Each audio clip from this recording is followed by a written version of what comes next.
Estos meses están siendo de intensa actividad inmobiliaria para nuestra familia debido a la búsqueda de una casa donde queremos vivir.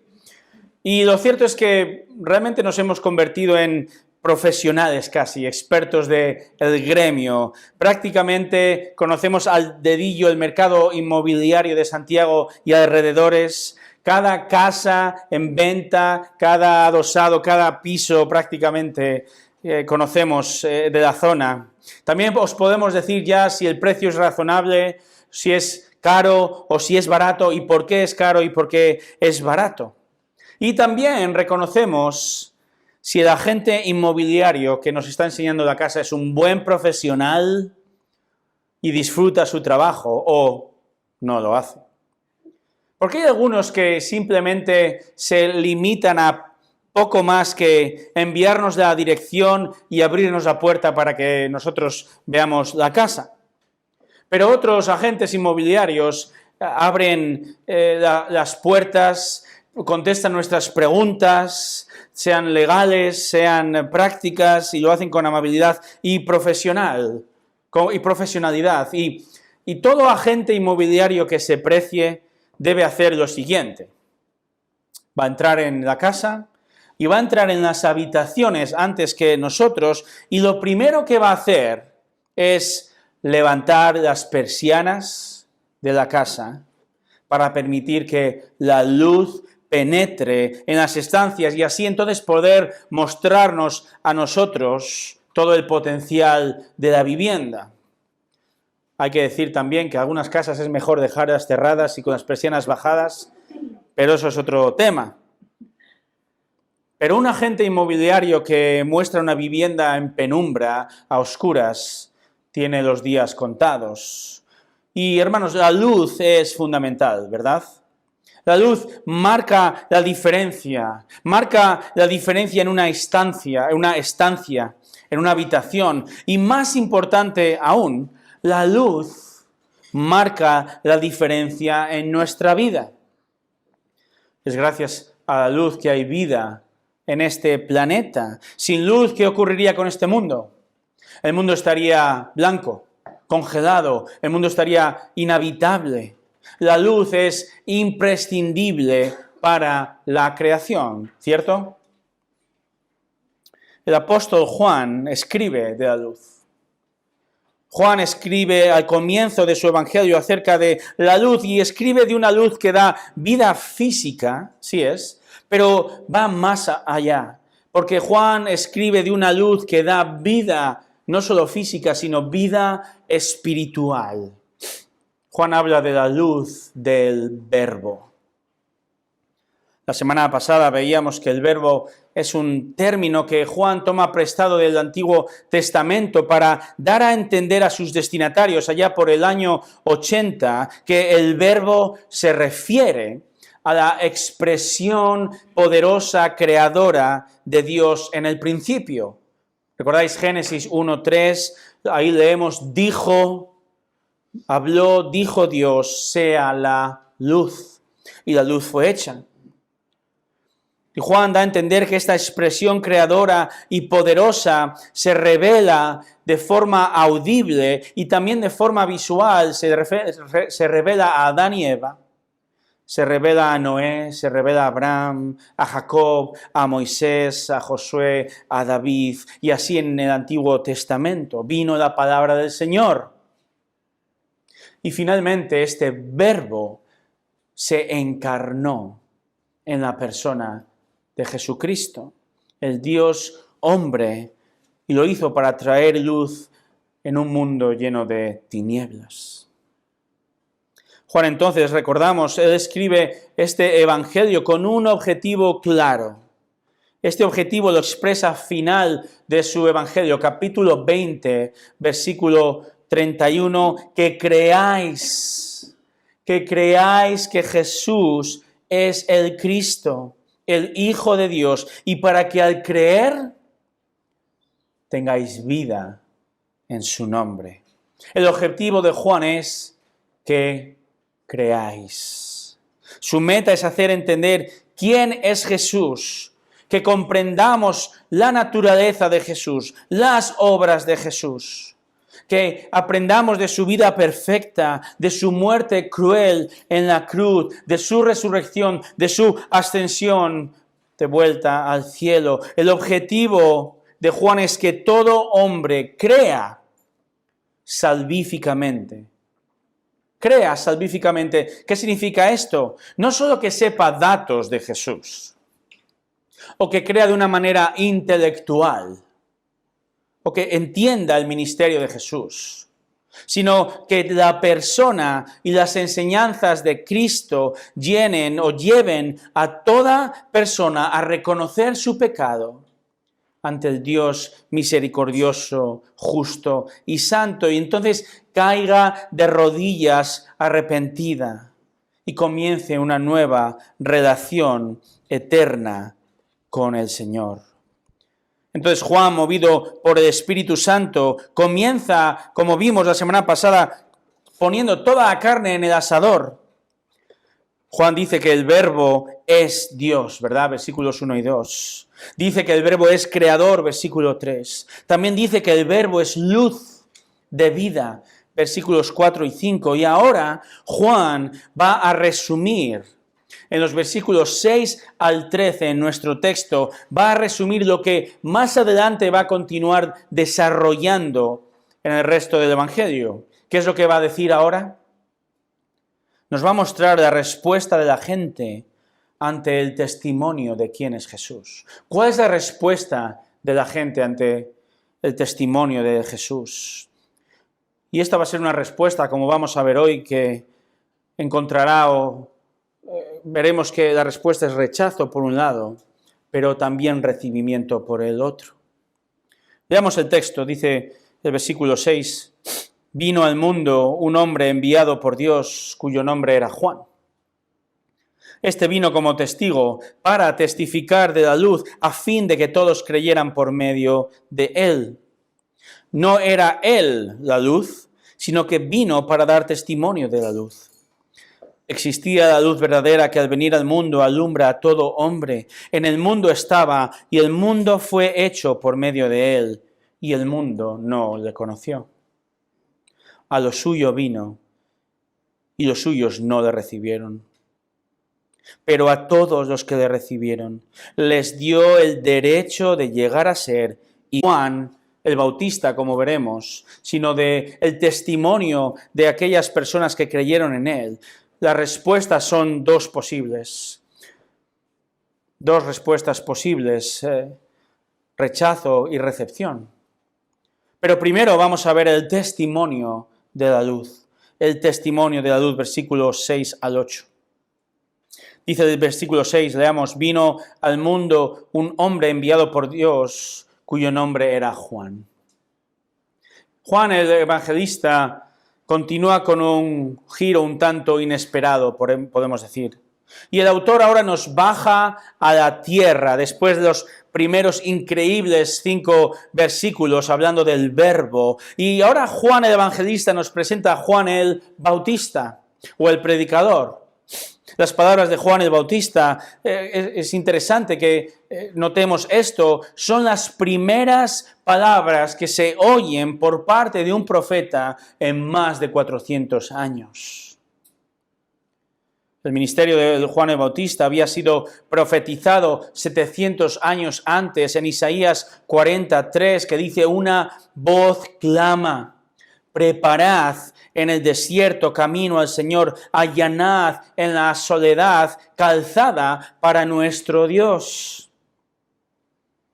Juan el Bautista fue enviado por Dios para preparar el corazón del pueblo para la llegada del Cristo, del Mesías esperado. Él fue el encargado de presentar a Jesús a la sociedad. En otras palabras, Juan el Bautista vino a dar testimonio de la luz de Cristo. Fijaros en el versículo 7, este vino como testigo para testificar de la luz, a fin de que todos creyeran por medio de él. Entonces el propósito de Dios al enviar a Juan el Bautista es muy claro, ¿verdad? ¿Cuál es? Testificar. testificar. Observad cómo esta palabra se repite 2 veces en el versículo 7, testigo, testificar, y otra vez en el versículo 8, dar testimonio. Es una palabra importante para el apóstol Juan escribiendo. Esta es una palabra prestada del sistema judicial, testificar, testigo. En ese contexto, una persona presenta, testifica de lo que ha visto, de lo que ha oído, y entonces aporta hechos objetivos en un caso para que el caso se resuelva, ¿verdad? Nosotros utilizamos estas mismas palabras en este mismo contexto de juicio hoy, ¿cierto? Testigos, testimonio. Para Juan, el escritor, el apóstol, esta palabra es importante y a lo largo de su evangelio Juan va a sacar a la palestra a distintos testigos que testificarán acerca de la veracidad de Jesús como el Cristo, como el Salvador. Así, si leemos el evangelio de Juan, nos vamos a encontrar, por ejemplo, en el capítulo 4, a la mujer samaritana, ¿verdad?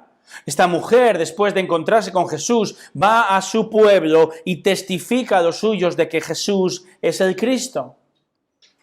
En el capítulo 5, Dios mismo es traído como testigo de que Jesús es el Cristo, el Mesías. Juan también va a citar al propio Jesús expresando que el Antiguo Testamento habla, las Escrituras hablan de mí, dice Jesús. En el capítulo 12, Juan nos dirá que la gente también dará testimonio de Jesús, precisamente el texto que leímos anteriormente, en la entrada triunfal. Los propios milagros o señales de Jesús serán un testimonio de quién es Él a lo largo de todo el Evangelio, todo para probar que Jesús es el Mesías. Y Juan trae estos testigos delante. Y Juan el Bautista, entonces, tenía una misión clara dada por Dios. Versículo 7. Este vino como testigo para testificar de la luz. La misión de Juan tenía un fin meridianamente claro que concuerda precisamente con el objetivo de todo este evangelio. Versículo 7, segunda parte. El fin es que todos creyeran por medio de él. Exactamente lo que Juan el Bautista quería es lo que Juan el Evangelista quiere, ¿cierto? Que todos crean por medio de él. Y fijémonos que el autor no dice a fin de que todos crean en el Juan el Bautista, sino por medio de Juan el Bautista. El apóstol declara desde el principio que Juan el Bautista vino a dar testimonio de la luz. Él era heraldo. Era un vocero de Dios con el objetivo de que todos creyeran su testimonio. El testimonio es: Jesús es la luz. Él es el Cristo. Él es el Salvador esperado, el Mesías. Arrepentíos, llama Juan, ¿verdad? A la gente. Ahora, versículo 8. Dice: no era Él la luz, sino que vino para dar testimonio de la luz. Fijaros, el Señor Jesús dijo de Juan el Bautista que de entre los nacidos de mujer no se ha levantado nadie. Entonces, Juan quiere dejar claro, el escritor, que el Bautista, Juan el Bautista, era un mero intermediario. De nuevo, no era él la luz. No se trata de Juan el Bautista. Él no es el Cristo. De hecho, Juan el Bautista, versículo 20, él mismo dice: yo no soy el Cristo. Yo no soy. Juan el Bautista era una luna que reflejaba la luz del sol, de la verdadera luz que es Jesús. Entonces, el escritor, el apóstol Juan, realmente se asegura de que los destinatarios comprendan esta verdad. Y escribe: él no era la luz. Pero también Juan lo contrasta de otras maneras, porque si leemos desde el principio, entendemos que Jesucristo, el Verbo, existe eternamente, mientras que Juan el Bautista dice que él vino, es decir, él nació, él tiene un principio. También implica el texto que Jesucristo es el Verbo, Él es Dios, mientras que Juan el Bautista es un nombre y nada más. Leemos que Jesús es luz, mientras que Juan el Bautista vino a testificar de la luz. La gente debía creer en Jesús, no debía creer en Juan el Bautista, sino a Juan el Bautista. Por eso Juan, entendiendo su ministerio, Juan el Bautista llamó al pueblo a creer su testimonio, no de él mismo, sino de la luz de Cristo. Juan el Bautista tenía una sola tarea.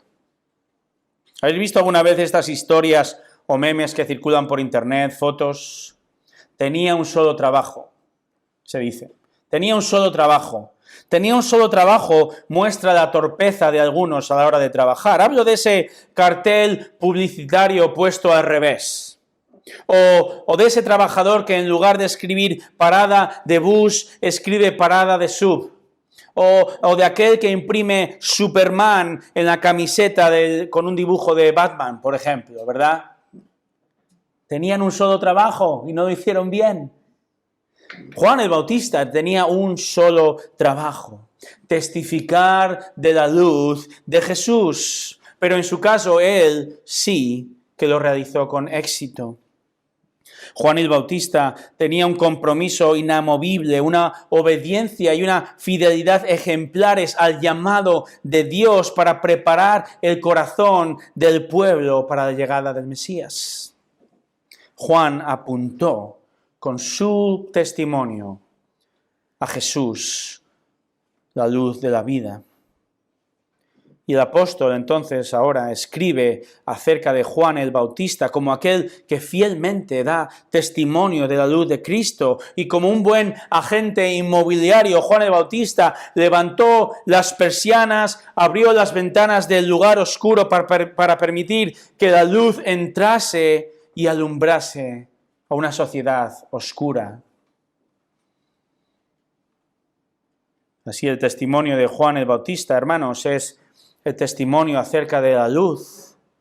Y es el testimonio de la misericordia y la salvación que todo hombre puede recibir en Cristo.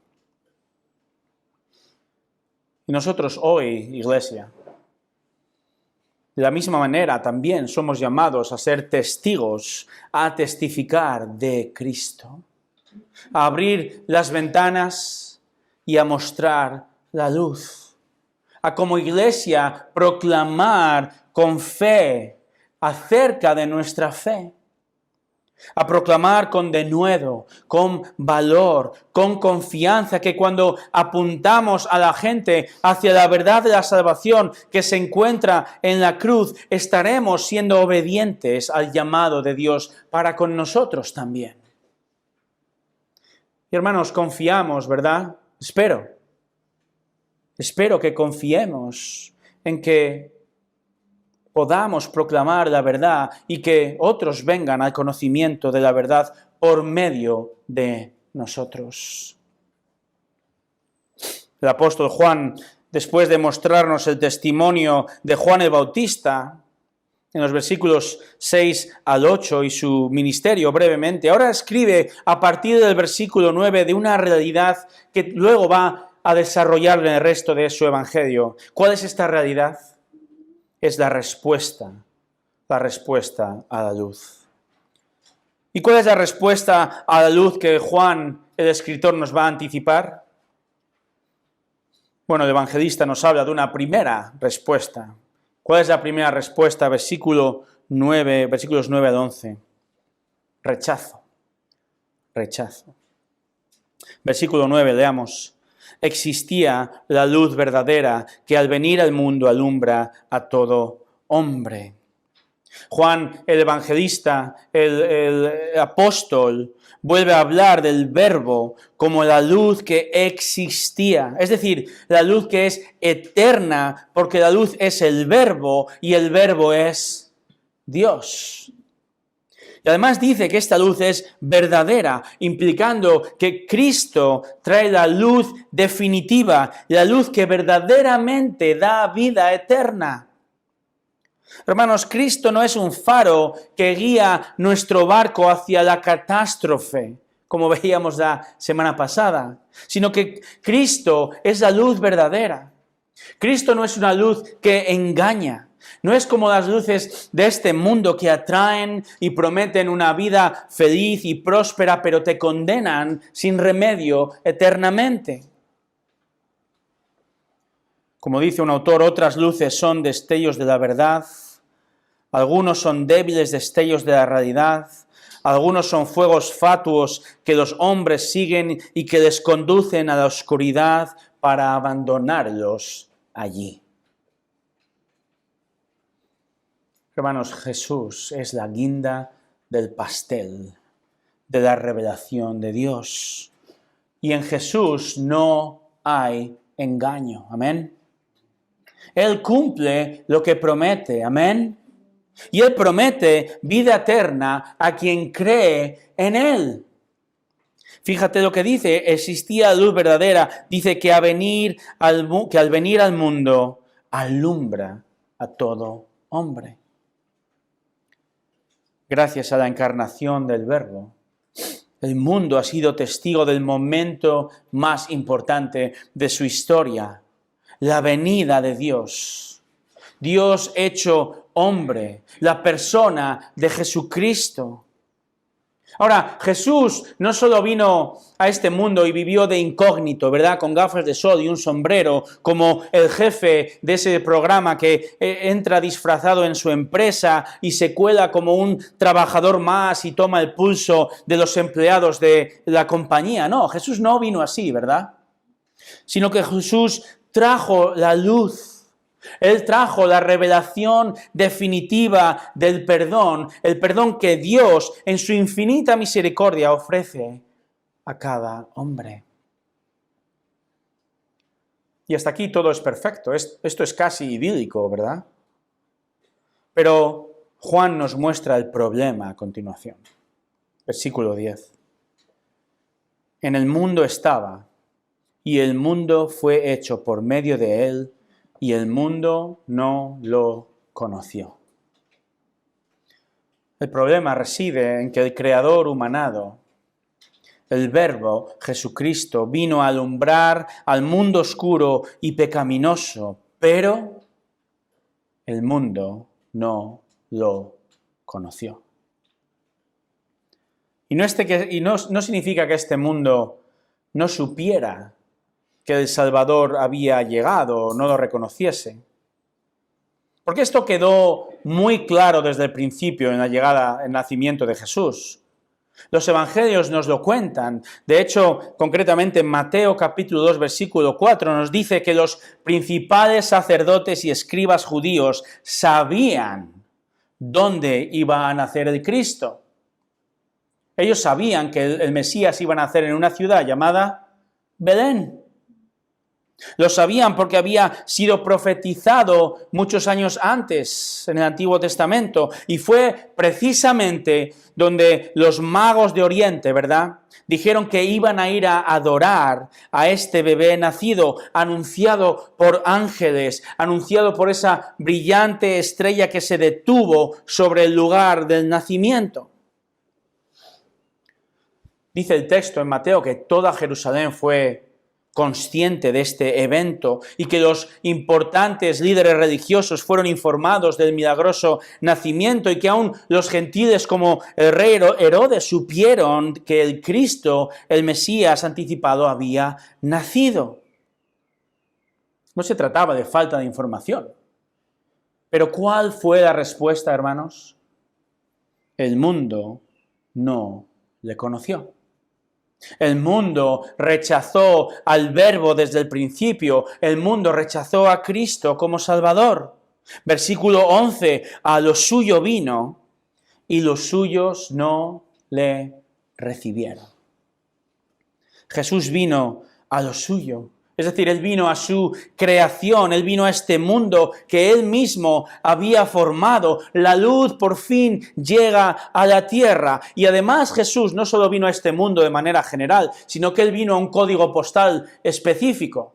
Él vino a la nación judía, es decir, a los suyos. No solo vino a lo suyo, a lo creado, al mundo, sino que vino a los suyos, a su pueblo escogido. Ese pueblo escogido donde el Señor mismo en Deuteronomio 7:6 dice: tú eres pueblo santo para el Señor tu Dios. El Señor tu Dios te ha escogido para ser pueblo suyo de entre todos los pueblos que están sobre la faz de la tierra. Hermanos, Dios escogió a la nación de Israel por puro amor, ¿verdad? No se trata de escoger a Israel por algo que ellos hayan merecido o logrado.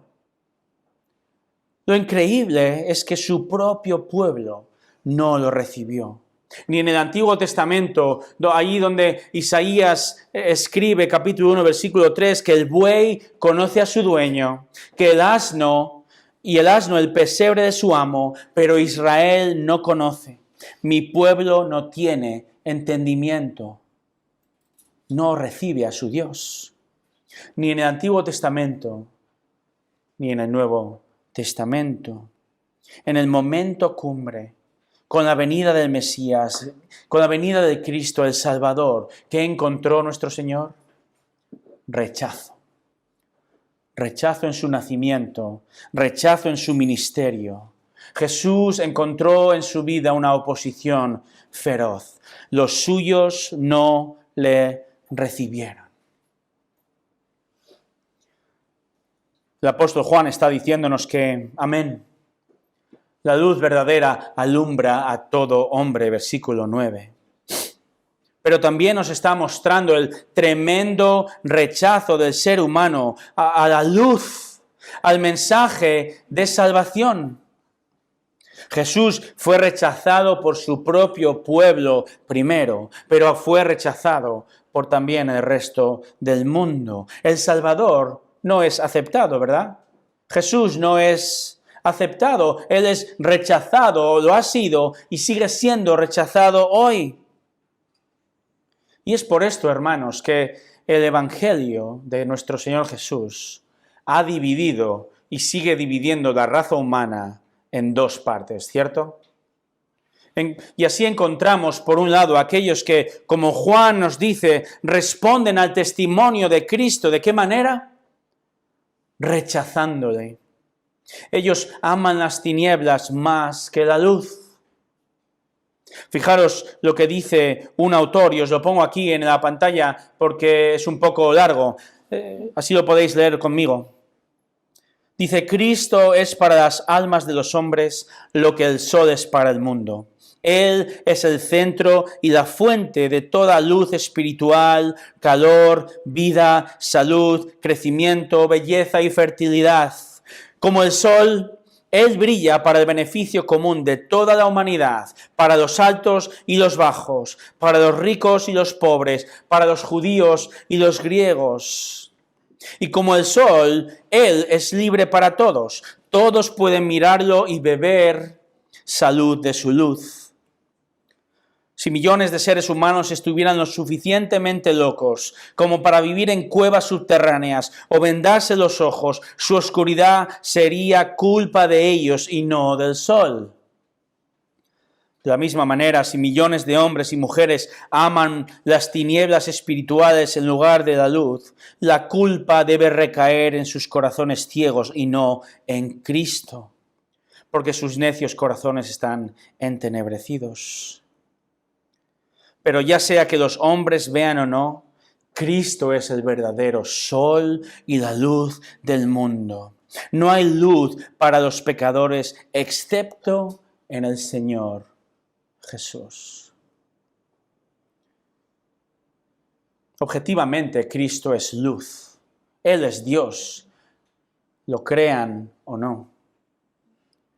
Y Juan está mostrando ahora cómo su propio pueblo rechazó el testimonio de Jesús, el testimonio acerca de la luz. No solo rechazó el testimonio de Juan el Bautista, sino el testimonio que todo creyente ha dado de Jesús en los evangelios, los propios apóstoles, discípulos y en el resto de la historia de la iglesia. Jesús ha sido rechazado. Ahora bien, aún en estas oscuridades, ¿verdad?, hay buenas noticias. Las buenas noticias son la otra cara de la división del mundo, porque algunos reciben con los brazos abiertos esta revelación misericordiosa, y esta es la segunda posible respuesta al testimonio de la luz de Cristo. Hemos visto el rechazo, y ahora vamos a ver el recibimiento. Recibimiento, versículos 12 y 13. Leamos, versículo 12. Pero a todos los que le recibieron, les dio el derecho de llegar a ser hijos de Dios, es decir, a los que creen en su nombre. Gracias al Señor, y digo esto con toda intención, Juan nos muestra que en medio de la oscuridad de este mundo hay un remanente que responde al testimonio de la luz de Cristo. Y todo comienza en el versículo 12 con un pero. Un pero. Hermanos, hay peros que cambian el transcurso de la historia. Pero Dios, que es rico en misericordia, por causa del amor con que nos amó, aun cuando estábamos muertos en nuestros delitos y pecados, nos dio vida juntamente con Cristo. Por gracia habéis sido salvados. Efesios 2:4. Pero Romanos 3, 21, 22. Pero ahora, aparte de la ley, la justicia de Dios ha sido manifestada por medio de la fe en Jesucristo. Y Juan escribe ahora un glorioso pero en el versículo 12, pero a todos los que le recibieron. ¿Quiénes son estos? Bueno, Juan contesta al final del versículo 12, son los que creen en su nombre. Y creer en el nombre de Jesús para Juan no es simplemente creer de manera intelectual o un mero aceptar o incluso respetar y estar de acuerdo con lo que la Biblia o la Iglesia pueda decir. Hay gente así. Pero para Juan creer es una palabra fundamental que en su máxima extensión implica rendirse con todo el corazón y con todo el alma y con todas las fuerzas al nombre de Jesús. Es decir, creer en el nombre de Cristo implica confiar en Él, asirse a Él, recibir todo lo que Cristo es y significa entonces reconocer que Él es Dios y solo en Él hay salvación. Estos y solo a estos que se han arrepentido y puesto su confianza en la luz de Cristo, a estos son los que Juan dice que reciben, son ellos los que reciben a Jesús. Y aquellos que reciben a Jesús, fijaros, Dios dice que les da el derecho de llegar a ser hijos de Dios. Increíble, hermanos. Fijémonos, ser hijo de Dios es un derecho, dice el texto. Pero este no es un derecho innato. No nacemos con este derecho, sino que es un derecho dado. Este derecho habla de un cambio radical en nuestro estatus ante Dios. Por eso dice, fijaros, llegar a ser. Esta palabra llegar a ser es la misma que Juan ya ha usado en el versículo 3. Todas las cosas fueron hechas por medio de Él. Fueron hechas. Y sin Él nada de lo que ha sido hecho fue hecho. Versículo 10, el mundo fue hecho por medio de Él. Todo esto es la misma expresión que ahora se traduce como llegar a ser. Y Juan no da puntada sin hilo, hermanos. Lo que está diciendo aquí es que de la misma manera que el Verbo, el Creador, ha dado luz de vida, trayendo a existencia, ¿verdad? De la misma manera, el Verbo ha creado un nuevo hombre, una nueva mujer, y le ha conferido un nuevo estatus de enemigos a hijos de Dios. ¿Crees verdaderamente en Jesús? ¿Crees realmente en Jesús? ¿Puedes decir, creo en Jesús? Amén. ¿Crees que Él vino a morir en la cruz por los pecados de su pueblo? ¿Crees esto? ¿Es obvio que crees porque también das fruto? Si es obvio, es porque ahora eres un hijo de Dios. Y Cristo ha ganado este derecho para ti y para mí. Y hablando de hijos, metámonos en un breve berenjenal aquí. Y hagamos la pregunta que realmente todos los padres tememos. ¿De dónde vienen los niños?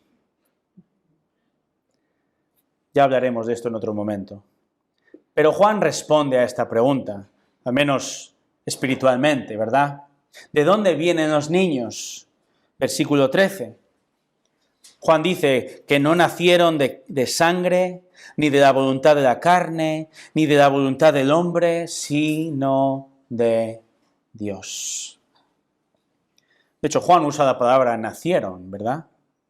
Y dice que los creyentes no nacieron de sangre, es decir, no se trata de tu pedigrí familiar. No se trata de si tus padres y abuelos eran creyentes, lo cual es una tremenda bendición y te expone al Evangelio desde pequeño, pero eso no salva, ¿verdad? Venir de un hogar cristiano es una bendición, pero no garantiza tu cristiandad, ¿cierto? ¿Estamos de acuerdo hasta aquí?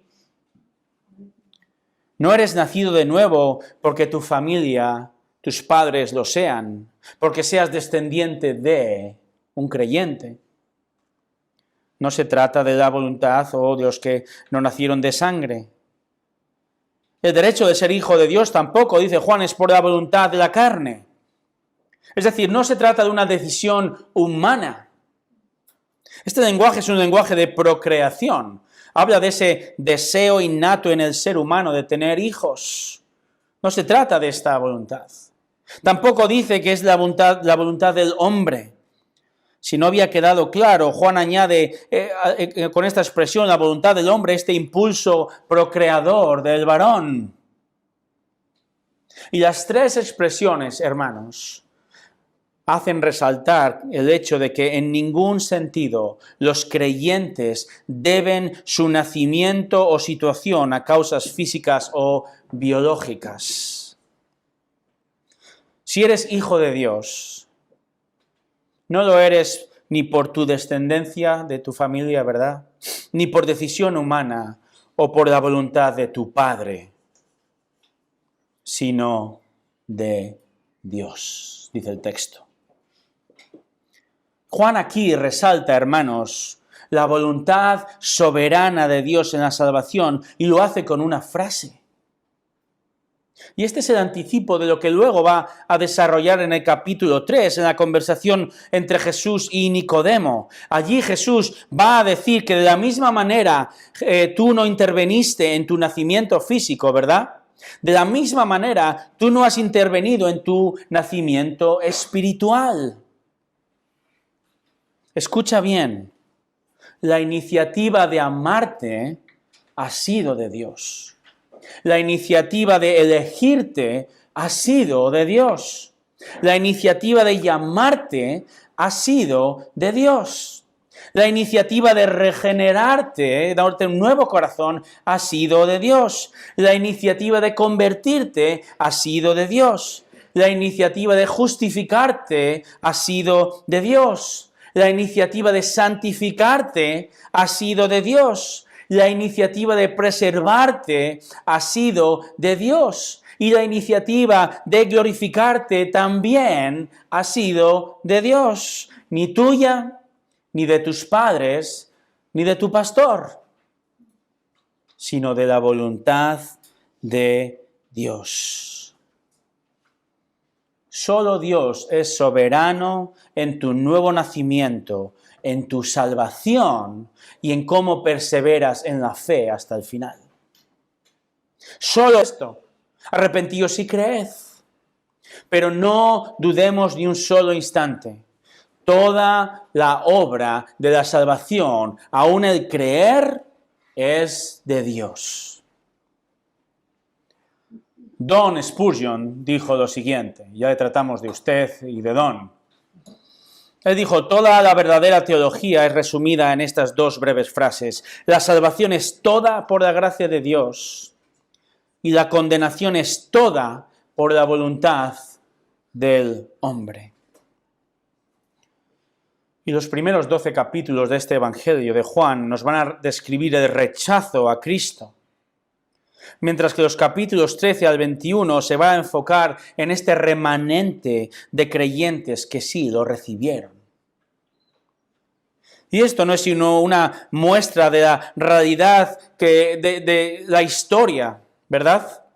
Porque durante los siglos que la raza humana ha existido sobre esta tierra, muchos, ¿verdad?, han contemplado la creación, han disfrutado de la creación, incluso han entendido que no puede haber sido producto del azar, sino de un ser inteligente y todopoderoso. Pero tristemente estas personas han preferido adorar a la criatura en lugar de al Creador y han sido condenados justamente por Dios. Es lo que Pablo nos dice en Romanos capítulo 1.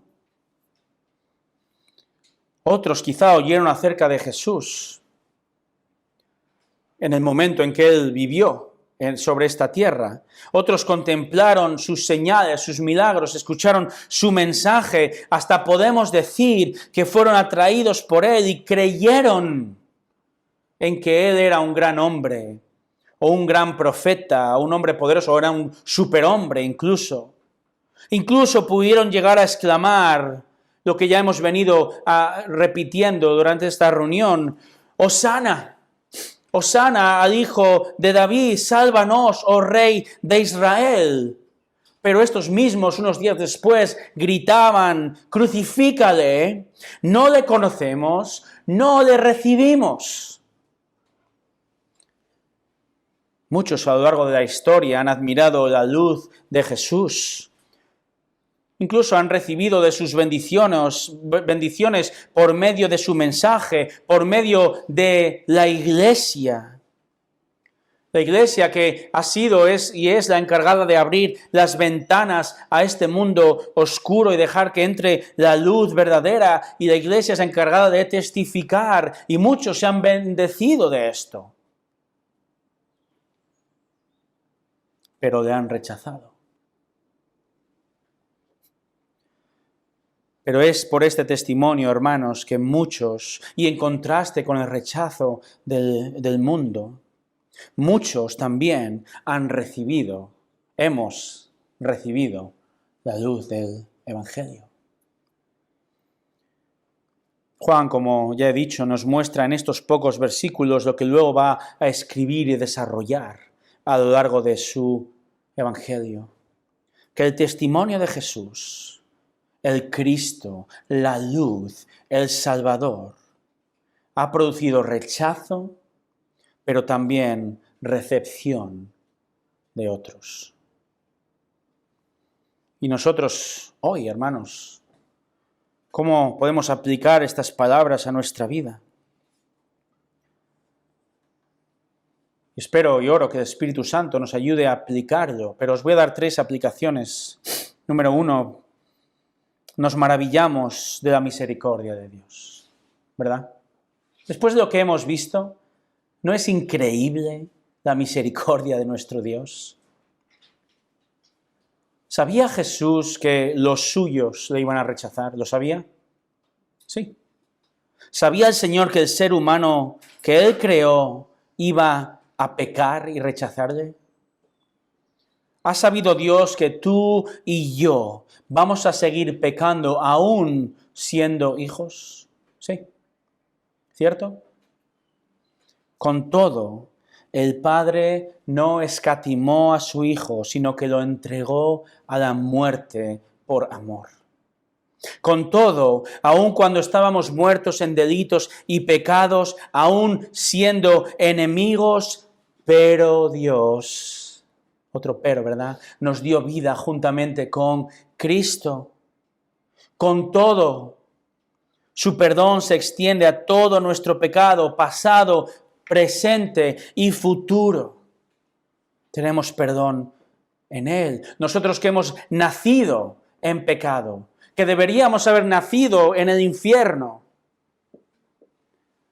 que nacemos programados de manera natural para rechazar a Cristo, que somos rebeldes a su voz.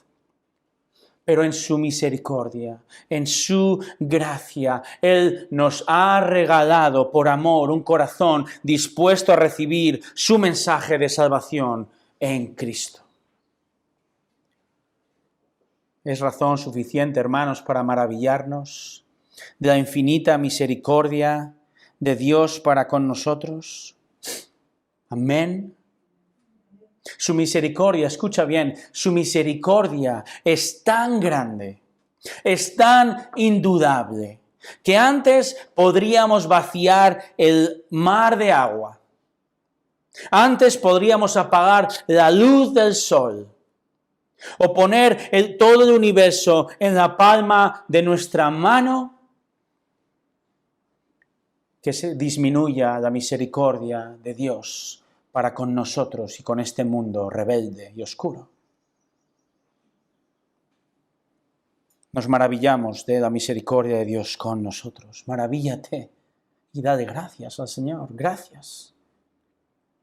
Esto nos lleva a una segunda aplicación.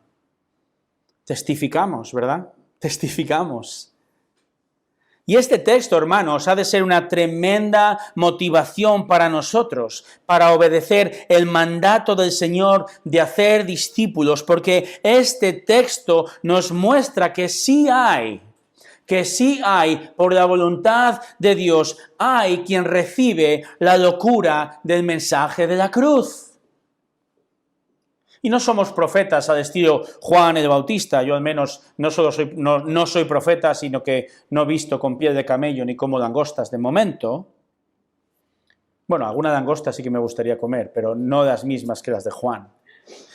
El caso es, hermanos, no somos profetas como Juan, pero sí que de la misma manera hemos sido llamados a testificar de Cristo. Hemos sido comisionados por Él mismo a proclamar su vida y su muerte para el perdón de pecados. Y uno de los pilares como iglesia ha de ser la evangelización del perdido, ¿verdad? Oramos por esto. Y vivimos en una sociedad en tinieblas. Y he oído incluso que vivimos en una ciudad que algunos llaman la Vaticano de España. Tremendamente alentador, ¿verdad? Y podríamos entonces pensar humanamente, esto es una tarea imposible para nosotros. Y se cuenta de un pastor que plantó una iglesia en una zona específica de una ciudad. Esta zona era famosa por su tremenda inmoralidad. Y un día otro pastor de la región realmente desanimó al pastor que estaba plantando y le dijo: mira, muchos ya han intentado sin éxito alcanzar a los perdidos allí. Simplemente esta gente no es alcanzable. El pastor que estaba plantando comenzó a llorar. Y estamos hablando de un hombre que había servido en las fuerzas especiales del ejército, es decir, era un hombre curtido en 1000 batallas, pero con lágrimas le dijo a este otro pastor: si el evangelio no tiene poder para salvarles a ellos, no tiene poder para salvarme a mí tampoco. Y hermanos, la realidad es que el evangelio tiene poder para salvar. ¿Crees esto? Si creemos esto, entonces no hemos de ser movidos a obedecer el llamado de testificar de Cristo y confiar en que el perdido crea por medio de nosotros, crea en Cristo y en su luz. Por tanto, iglesia, hemos de testificar. No hay zonas o regiones demasiado duras para el Señor, porque Él sigue salvando por medio de la proclamación fiel del Evangelio. El Señor sigue salvando, hermanos. Es increíble. ¿Recordáis que leíamos hace unos días de cómo una persona vino a Cristo en medio de las bombas rusas en Ucrania? El Señor sigue salvando, no importa el contexto, no importa si estamos en el Vaticano de España, en el Vaticano de Italia o en plena guerra. Dios tiene poder para salvar por medio de su evangelio, y el texto nos lo dice. Hay gente que sigue recibiendo el testimonio de la luz por la voluntad de Dios, y nosotros somos llamados a ser heraldos, voceros, a testificar. Esto nos lleva a una tercera aplicación. Nos maravillamos de la misericordia de Dios, testificamos de su poder salvador y también tenemos esperanza. Tenemos esperanza. Tenemos esperanza porque primero la Biblia lo dice, ya lo hemos visto en el texto. Este texto de traer esperanza, porque este texto y otros muchos garantizan que en su soberana voluntad Dios sigue salvando, de que su luz sigue brillando en medio de un mundo oscuro. Y tenemos esperanza de que por medio de los testigos fieles de Cristo, más y más personas siguen recibiendo ese derecho por gracia de ser hijos de Dios, porque más y más siguen creyendo en el anuncio del Salvador Jesús.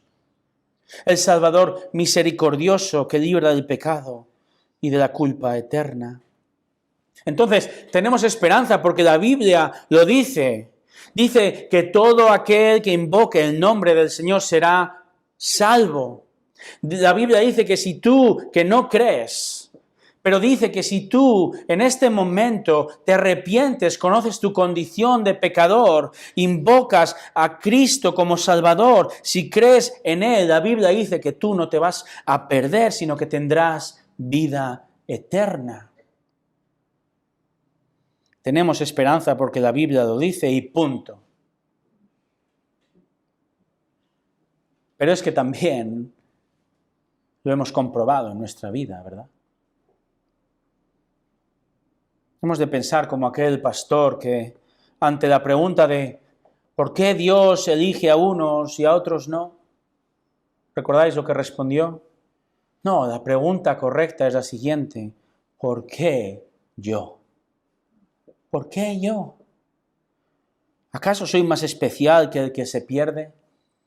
¿Acaso es que yo merezco más la salvación que aquellos? Hermanos, tenemos esperanza, ¿verdad? Porque lo dice la palabra y nosotros hemos recibido de esa esperanza, de que Dios sigue salvando, de la esperanza eterna. Y entonces continuamos plantando la semilla del Evangelio a nuestros hijos, a nuestra familia, a nuestros vecinos, a nuestras amistades, y descansamos con esperanza en que Dios es soberano, sigue siendo soberano y su brazo no se ha acortado para salvar por medio del testimonio de su pueblo. Y el éxito de nuestro evangelismo, hermanos, no reside en cuántos hemos convertido.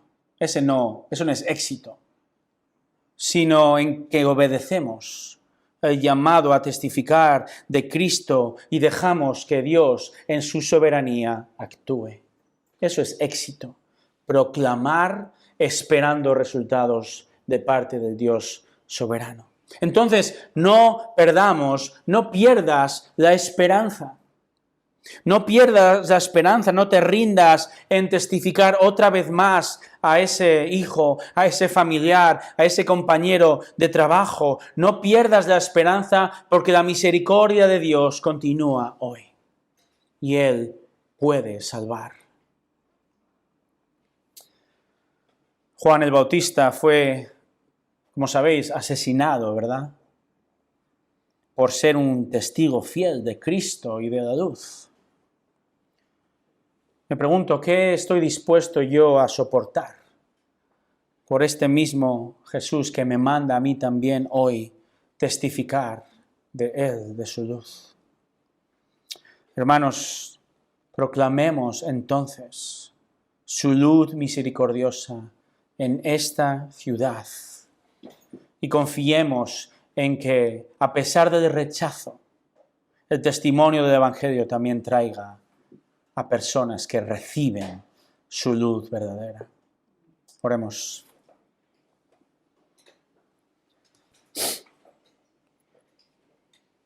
Oh Dios, gracias.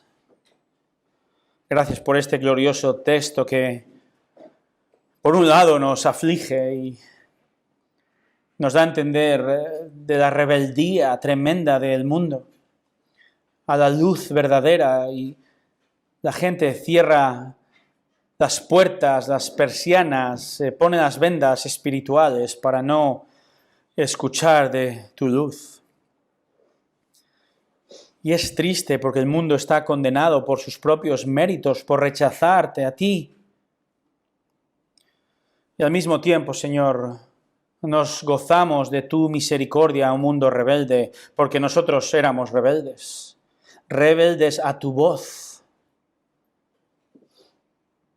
Pero tú en tu misericordia nos has dado vida.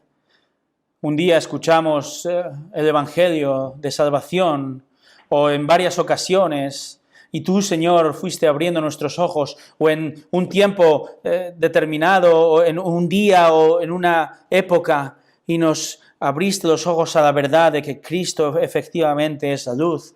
Y, Señor, te damos a ti la gloria, porque fuiste tú quien abriste nuestros ojos, tú nos amaste a nosotros, mucho antes de que nosotros te amásemos a ti. Todo es iniciativa tuya, aún el creer. Y eso es una muestra de tu misericordia. Señor, y esto ha de animarnos a ver nuestro propio testimonio, ha de animarnos a seguir testificando como iglesia, a seguir proclamando a Cristo.